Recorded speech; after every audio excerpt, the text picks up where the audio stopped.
नमस्ते। एक गहन यात्रा पर आपका स्वागत है। एक ऐसी यात्रा जो केवल जानकारी देने के लिए नहीं, बल्कि आपके रूपांतरण के लिए है। आज हम उस प्राचीन ज्ञान के सागर में गोता लगाएंगे जो आचार्य चाणक्य ने हमें सौंपा है। एक ऐसा ज्ञान जो आज भी उतना ही प्रासंगिक है जितना सदियों पहले था। यह विशेष सत्र उन पुरुषों के लिए है जो अपने भीतर की असीम क्षमताओं को खोलना चाहते हैं, जो जीवन को उसकी संपूर्णता में अनुभव करने की आकांक्षा रखते हैं।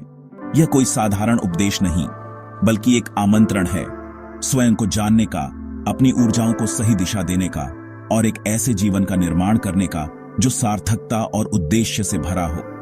हम एक ऐसी गुप्त विधि पर प्रकाश डालेंगे जिसे यदि आपने चुपचाप ध्यानपूर्वक आत्मसात किया तो यह आपके अस्तित्व के हर पहलू को स्पर्श करेगी। यह विधि बाहर नहीं, आपके भीतर छिपी है। हम तो केवल उस पर से पर्दा हटाने का प्रयास करेंगे। तो अपने मन को शांत करें, अपनी चेतना को खुला रखें और इस रहस्य को ग्रहण करने के लिए तैयार हो जाएं। यह ज्ञान केवल सुनने के लिए नहीं, बल्कि जीने के लिए है। जो शक्ति आपके भीतर सुषुप्त है, उसे जागृत करने का समय आ गया है। आइए इस यात्रा का आरंभ करें, मौन और सजगता के साथ, क्योंकि कुछ सत्य शब्दों से परे अनुभव में ही प्रकट होते हैं। नमस्कार मित्रों, स्वागत है आपका उस श्रृंखला में जहां हम प्राचीन भारत के महानतम विचारक आचार्य चाणक्य की नीतियों को वर्तमान जीवन में उतारने का प्रयास करते हैं।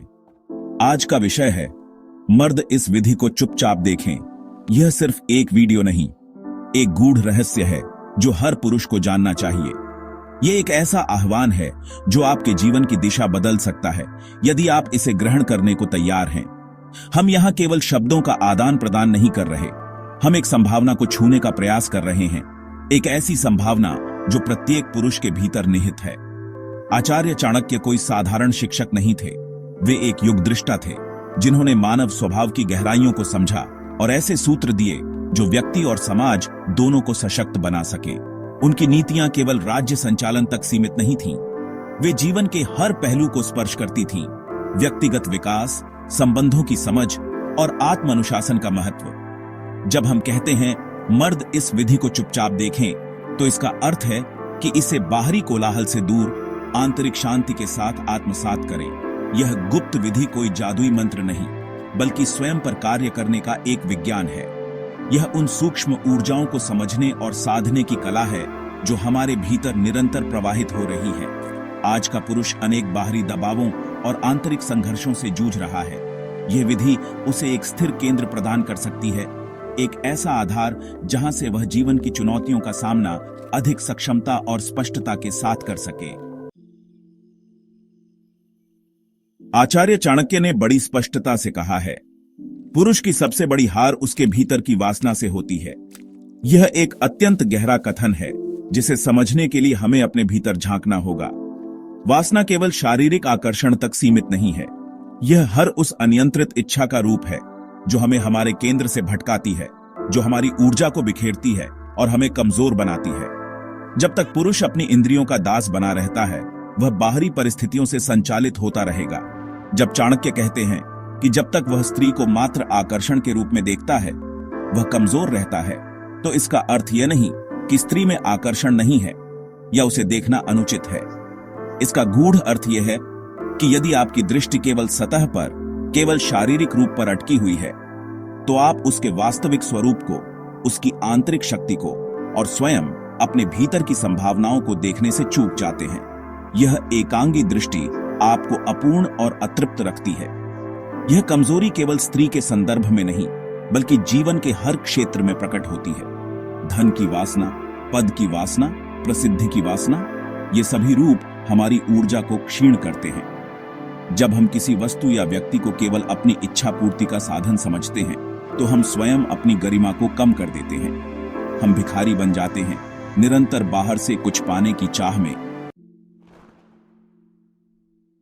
अब हम उस विधि की ओर बढ़ते हैं जिसे चाणक्य ने अपने शिष्यों और विशेष रूप से राजा चंद्रगुप्त को आत्मबल और राष्ट्र निर्माण के लिए प्रदान किया। वह है ब्रह्मचर्य। चुपचाप देखें इस विधि को, क्योंकि ब्रह्मचर्य शब्द सुनते ही अधिकांश लोगों के मन में अनेक भ्रांतियां और संकुचित धारणाएं उभर आती हैं। यह कोई साधारण नियम या केवल शारीरिक संयम नहीं है, यह आत्मबल का, ऊर्जा संरक्षण का और मन की असीम शक्ति को जागृत करने का एक गहन मार्ग है। ब्रह्मचर्य का शाब्दिक अर्थ है ब्रह्म में आचरण करना या दिव्यता में जीना। इसका तात्पर्य है अपनी समस्त ऊर्जाओं को, विशेष रूप से जीवन ऊर्जा को ऊर्ध्वगामी बनाना, उसे निम्नतर आकर्षणों में व्यर्थ न करके उच्चतर लक्ष्यों की ओर नियोजित करना। यह केवल यौन ऊर्जा के संयम तक सीमित नहीं है, बल्कि इसमें वाणी का संयम, विचारों का संयम और अपनी समस्त इंद्रियों का संयम भी सम्मिलित है। चाणक्य जानते थे कि एक व्यक्ति, विशेषकर एक शासक या एक नेतृत्वकर्ता, तभी प्रभावी हो सकता है जब उसके पास अटूट मानसिक शक्ति, स्पष्ट दृष्टि और अदम्य इच्छा शक्ति हो। और इन सब का मूल स्रोत है संरक्षित और रूपांतरित ऊर्जा। जब ऊर्जा नीचे की ओर बहती है तो वह क्षय होती है, व्यक्ति को कमजोर और अस्थिर बनाती है। किंतु जब इसी ऊर्जा को साधना द्वारा ऊपर उठाया जाता है तो यह प्रज्ञा, ओज और तेज में परिवर्तित हो जाती है। अध्याय 3, स्त्री को कैसे देखें, चाणक्य की दृष्टि। अध्याय 3, स्त्री को कैसे देखें, चाणक्य की दृष्टि। How to see women, Chanakya's perspective. Acharya Chanakya का एक और महत्वपूर्ण सूत्र है जो पुरुष की दृष्टि को परिष्कृत करता है। स्त्री शक्ति है, भ्रम नहीं। उसे देवी की तरह देखो, न कि केवल शरीर की भूख के रूप में। यह कथन उस गहरी समझ को दर्शाता है जो भारतीय संस्कृति में नारी के प्रति रही है और जिसे आज पुनः स्थापित करने की आवश्यकता है। जब तक पुरुष की दृष्टि केवल दैहिक आकर्षण पर केंद्रित रहेगी, वह स्त्री के वास्तविक स्वरूप और उसकी अपार क्षमताओं को कभी नहीं समझ पाएगा। स्त्री शक्ति है, यह केवल एक अलंकारिक वाक्य नहीं है। प्रकृति ने स्त्री को सृजन की, पोषण की और धारण करने की अद्भुत शक्ति प्रदान की है। वह समाज की धुरी है, परिवार का केंद्र है। उसकी ऊर्जा सूक्ष्म होती है परंतु अत्यधिक प्रभावशाली। जब पुरुष इस शक्ति का सम्मान करना सीखता है, उसे पहचानता है, तो वह न केवल स्त्री के प्रति अपने व्यवहार को परिष्कृत करता है, बल्कि स्वयं भी उस शक्ति से जुड़कर लाभान्वित होता है। उसे देवी की तरह देखो। इसका अर्थ अंधश्रद्धा या मूर्ति पूजा नहीं है। इसका अर्थ है उसके भीतर निहित दिव्यता को पहचानना, उसके आत्मसम्मान का आदर करना और उसके प्रति एक पूज्य भाव रखना। जब आप किसी को देवीय रूप में देखते हैं तो आपके मन में उसके प्रति वासना या शोषण का भाव उत्पन्न नहीं हो सकता। आपकी दृष्टि शुद्ध हो जाती है और आपका व्यवहार मर्यादित। यह दृष्टि आपको स्वयं भी ऊंचा उठाती है। अध्याय 4, विधि नंबर 2, विवेक और चयन शक्ति। अध्याय 4, विधि नंबर 2, विवेक और चयन शक्ति। Method number 2, discretion and power of choice. Chanakya नीति का एक और अमूल्य रत्न है जो पुरुषों को जीवन में सही निर्णय लेने की क्षमता प्रदान करता है। जहां विवेक है वहां विजय है। यह सूत्र जीवन के हर क्षेत्र में लागू होता है, परंतु जब बात जीवन संगिनी या संबंधों के चयन की आती है तो इसका महत्व और भी बढ़ जाता है। चाणक्य स्पष्ट रूप से कहते हैं कि मर्द को चाहिए कि स्त्री का चयन केवल सुंदरता से नहीं, उसकी बुद्धिमत्ता और चरित्र से करे। यह विवेकपूर्ण चयन ही सुखी और सफल जीवन का आधार है। विवेक क्या है? विवेक वह आंतरिक क्षमता है जो हमें सही और गलत, उचित और अनुचित, श्रेयस्कर और प्रेयस्कर के बीच भेद करने में सहायता करती है। यह केवल बौद्धिक ज्ञान नहीं, बल्कि अनुभव और अंतर्दृष्टि से उत्पन्न हुई समझ है। जब पुरुष अपने जीवन के महत्वपूर्ण निर्णय, विशेषकर साथी का चयन, विवेक के आधार पर करता है, तो वह भविष्य की अनेक समस्याओं से बच जाता है। जहां विवेक है वहां विजय है। इसका अर्थ है कि विवेकपूर्ण निर्णय अंततः सफलता और संतोष की ओर ले जाते हैं। क्षणिक आकर्षण या बाहरी चमक दमक के आधार पर लिए गए निर्णय अक्सर निराशा और पश्चाताप का कारण बनते हैं।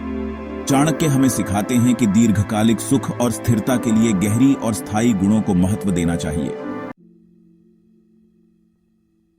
अध्याय 5, तीसरी विधि, संयम और साधना। अध्याय 5, तीसरी विधि, संयम और साधना। Third method, restraint and practice. और अब हम पहुंचते हैं चाणक्य द्वारा बताई गई उस तीसरी और अत्यंत महत्वपूर्ण विधि पर, जो पुरुष को न केवल आत्मविजयी बनाती है, बल्कि उसे संसार में भी अप्रतिम सफलता दिला सकती है। यह है संयम और साधना। चाणक्य कहते हैं, संयम एक तपस्या है। चुपचाप इस विधि को अपनाने वाला पुरुष केवल स्त्री ही नहीं, संसार को जीत सकता है। यह कथन संयम की असीम शक्ति, और साधना के महत्व को रेखांकित करता है। संयम क्या है? संयम का अर्थ है अपनी इंद्रियों, अपने मन और अपनी वाणी पर नियंत्रण रखना। यह अपनी ऊर्जाओं को व्यर्थ के कार्यों और विचारों में भटकने से रोकना है। यह एक प्रकार का आंतरिक अनुशासन है जो हमें अपनी निम्नतर प्रवृत्तियों से ऊपर उठने में सहायता करता है। संयम कोई कमजोरी नहीं, बल्कि यह प्रचंड आत्मबल का प्रतीक है।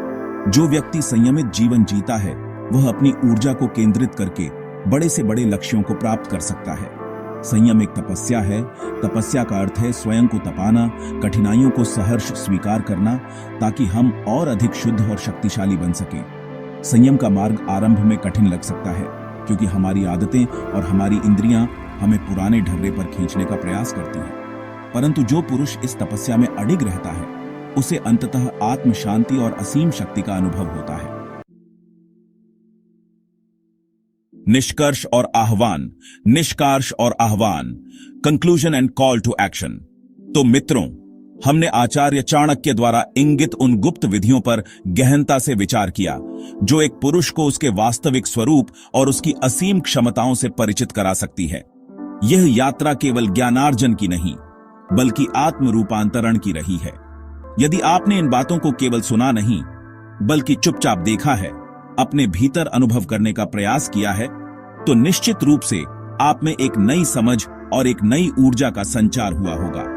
यह विधियां वासना पर विजय, ब्रह्मचर्य द्वारा मन की शक्ति का जागरण, स्त्री को शक्ति और दिव्यता के रूप में देखना, विवेकपूर्ण चयन और संयम एवं साधना, ये केवल प्राचीन सूत्र नहीं, बल्कि ये आज भी उतने ही प्रासंगिक और शक्तिशाली है।